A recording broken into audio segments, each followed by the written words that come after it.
कृष्ण ने कहा, आज तुम मेरी एक बात याद रखना कि मुझे पाने के लिए तुम्हें किसी मंदिर जाने की जरूरत नहीं है और ना ही मेरे हमेशा साथ रहने की जरूरत है। बस अपने हर कर्म और कथनी के पहले अपनी अंतरात्मा से पूछो कि अगर तुम्हारे भगवान तुम्हारे पास खड़े होते तो क्या तुम वो कहते या करते। तो दोस्तों आइए सुनते हैं इसी से जुड़ी एक छोटी सी कहानी और साथ ही साथ बनाते हैं एक मजेदार सी recipe. The test of India podcast, जिसका सार विभिन्नता में एकता है, जहां भारत की सांस्कृतिक विभिन्नता को हम स्वादिष्ट व्यंजनों के माध्यम से एक सूत्र में बांधेंगे। इस कुकरी शो से अब आप बिना कंप्यूटर या बिना किताब छुए फोन के माध्यम से अपने ही किचन में इन स्वादिष्ट रेसिपीज को सुनते हुए बना सकते हैं। इन रेसिपीज को आप हमारे वेबसाइट thetasteofindia.com पर भी पढ़ सकते हैं। नमस्कार, the test of India podcast के इस नए एपिसोड में मैं पूजा और मैं दिलीप आप सबका हार्दिक स्वागत करते हैं। एक सेठ था और वो श्री कृष्ण का बहुत बड़ा भक्त था। हर रोज अपनी दुकान जाने से पहले वो भगवान के मंदिर अपना माथा टेकने जरूर जाया करता था। अचानक एक दिन उस सेठ के मन में एक ख्याल आया कि काश भगवान हमेशा उसके साथ होते। ये सोचते हुए एक दिन जब वो मंदिर गया तो भगवान से पूछा कि क्या आप हर वक्त मेरे साथ रह सकते हैं? अगर ऐसा हो तो मुझे रोज मंदिर में आकर आपसे मिलने की जरूरत नहीं पड़ेगी। तो भगवान जी मान गए और उन्होंने कहा कि ठीक है, मैं तुम्हारे साथ रहता हूँ। तो भगवान जी मान गए और उन्होंने कहा कि ठीक है, मैं तुम्हारे साथ रहता हूँ, चलो चलते हैं। और फिर सेठ भगवान के साथ अपनी दुकान की ओर चल पड़े। दुकान पहुंचकर उसने अपने काम काज की शुरुआत की। इतने में एक ग्राहक आया और आकर कहने लगा, सेठ जी दिवाली आ रही है, कुछ नए मॉडल की साड़ियाँ दिखाइए ना। तो सेठ जी ने अपने मुंशी को बुलाया और धीरे से उसके कान में कहा कि पिछले साल की साड़ियों का स्टॉक जो लेकर आया था ना, उन्हें दिखा दो, बड़े दिनों से वो बिक नहीं रहा।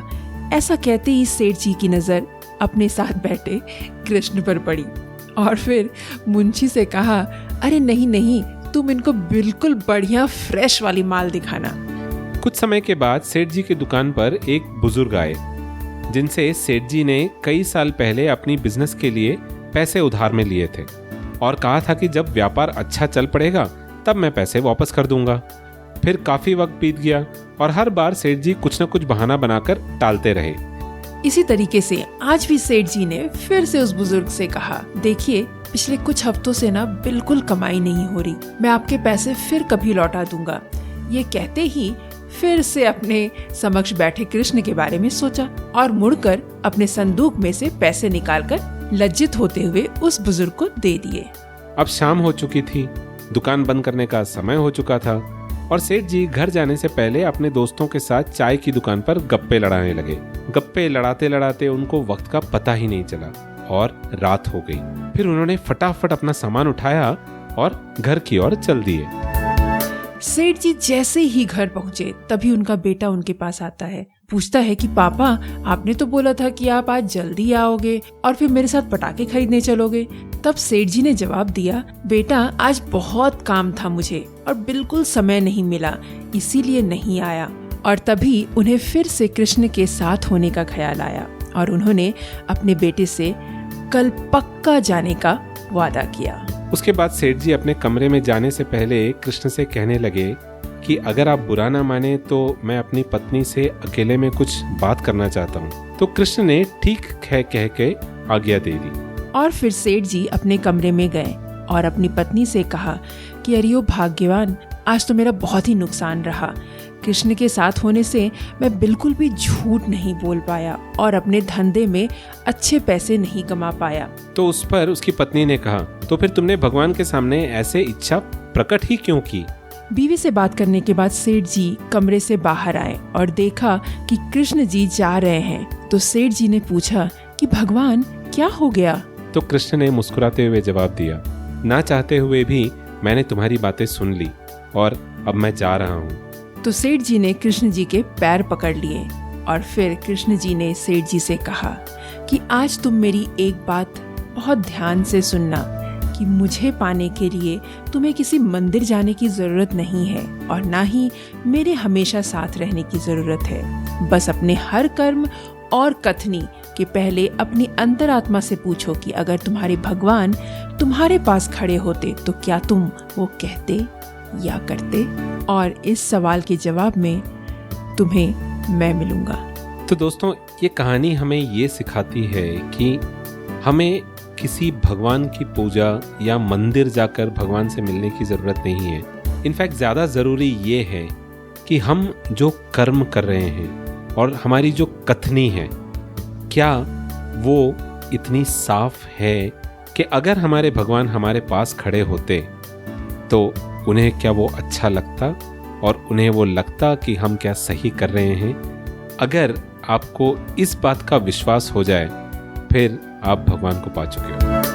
एग्जैक्टली और आपको तब लगेगा कि भगवान को कहीं ढूंढने की जरूरत नहीं, भगवान आपके अंदर है, भगवान आपके विश्वास में है। तो दोस्तों, इस कहानी के जरिए हम ये बिल्कुल भी नहीं कहना चाह रहे हैं कि आपको मंदिर नहीं जाना चाहिए। बिल्कुल जाइए। मंदिर जाते हैं तो हमें बहुत ही पीस मिलता है, एक सेटिस्फैक्शन मिलता है। बट कहने का ये मतलब है कि कई बार हम बहुत कुछ ऐसा काम करते हैं, बहुत कड़वी बात ऐसे कह देते हैं, वो कहते और करने से पहले हम बिल्कुल भी नहीं सोचते कि अगर एक पल के लिए भी अगर हम ये सोचें कि अगर हमारे सामने हमारे पास भगवान खड़े हों तो हमें कैसा अनुभव होगा, भगवान को कैसा लगेगा, तो हम उस कार्य को नहीं करेंगे। तो समझ जाइए कि आपके अंदर ही भगवान है और भगवान आपके विश्वास में है। That is right. So after this long story with a very important message, अब वक्त हो चला है फटाफट हमारे पॉडकास्ट के अगले पड़ाव पे चलने का, और वो है आज की टेस्टी रेसिपी। तो हम क्या बना रहे हैं आज? तरफ आज हम बनाने वाले हैं बिल्कुल देसी घी में बना मज़ेदार सा टेस्टी सा पुलाव। और पिछले हफ्ते हमने बनाया था पालक करी। वो पालक करी इस पुलाव के साथ बहुत ही मज़ेदार लगती है। राइट। और अगले पॉडकास्ट में हम आपको एक और रेसिपी बताएंगे। तो इन तीनों का कॉम्बिनेशन जब आप खाएंगे तो आपको मज़ा ही आ जाएगा। That is right.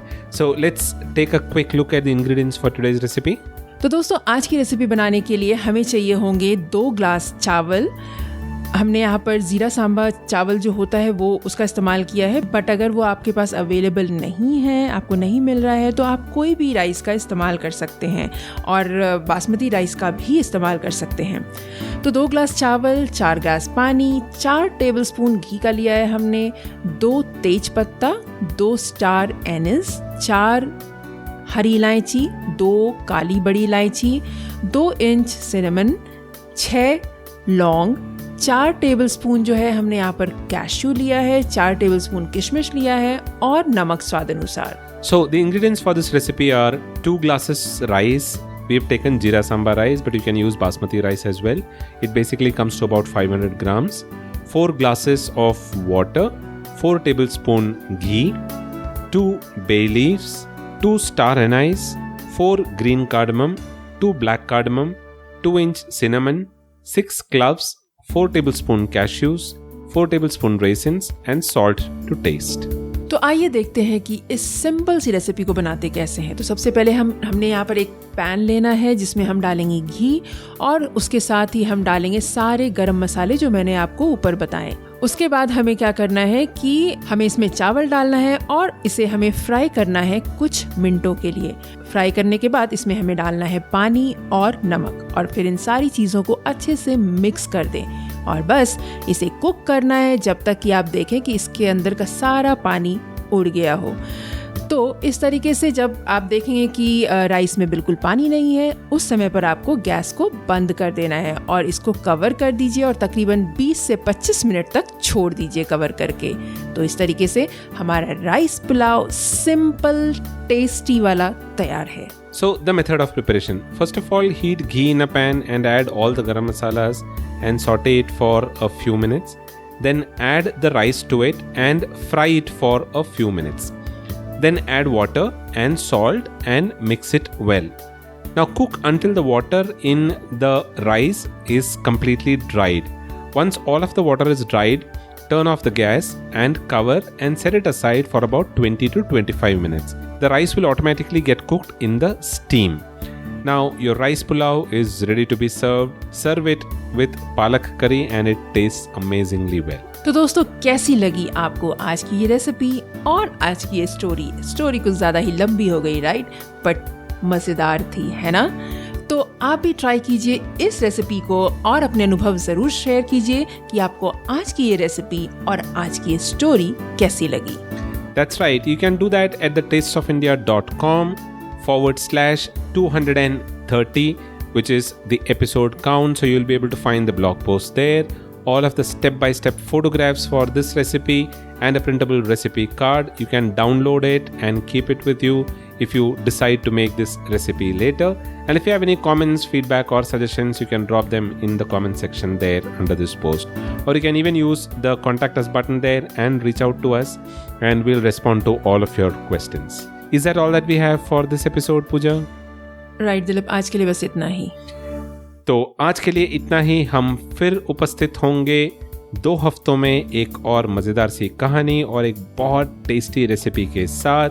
पर जाने से पहले याद दिला दें कि the test of India podcast is available on all podcasting platforms including Apple Podcast, Google Podcast, Spotify, Amazon Prime Music, JioSaavn, Gaana, Carvaan 2.0 and we are now available on the OTT platform Epic On as well. So pick your favorite platform and give it a listen in there. And जहाँ कहीं पर भी आप इस podcast को सुन रहे हो, अपना 1 मिनट का वक्त निकाल कर इस पॉडकास्ट को रेट ज़रूर करें और एक रिव्यू ज़रूर लिखें, बिकॉज आपके रेटिंग से इस शो की रैंकिंग पे बहुत फ़र्क पड़ता है. So that is all that we have. हम फिर उपस्थित होंगे 2 हफ्ते में. तब तक के लिए मैं दिलीप और मैं पूजा आप सबसे आज्ञा लेते हैं.